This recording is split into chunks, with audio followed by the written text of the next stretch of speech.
বৌমা এখন কি করছো? এখন যেন রুটি করো না, আমার ছেলে আসলে তাকে গরম গরম রুটি করে দেবে। তাতে সে রাত 10টায় আসুক কি 12টায় আসুক, এখন ভালোবাসা নিজে করলেই তো পারে। ঠিক আছে মা। না, একে বলে কোনো লাভ নেই। আচ্ছা ঠিক আছে থাক, তোমার করার দরকার নেই, আমি নিজেই করে দেবো আমার ছেলেকে। ভালোই হলো। বৌমা বলছি শোনো, কাল থেকে আমার ছেলেকে টিফিনে একটা করে ফল কেটে দেবে। আমরা তো বাড়িতে বসে বসে ফলগুলোকে খাই, ছেলেটা আমার এত কষ্ট করে কিন্তু একটা ফল শুধু খাওয়া, তাই তাকে টিফিনে রোজ একটা করে ফল দেবে। আমি যেন দিই না। কই বৌমা দেখি বাজারে কি নিয়ে এলে? হ্যাঁ এ কি কলা?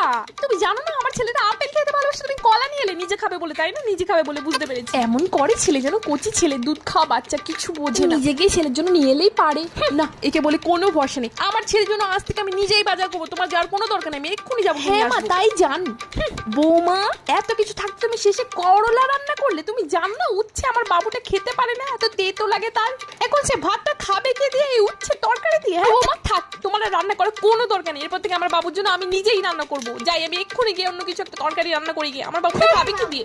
এই রে মনে হয় বাবু এসে গেছে, কলিং বেলটাকে বাজালো, যাই গিয়ে খুলে দেখি তাড়াতাড়ি গিয়ে। এলি আই আই বস, কি দেবো বল না মা, তোমার বৌমাকে একটু ডেকে দাও তো।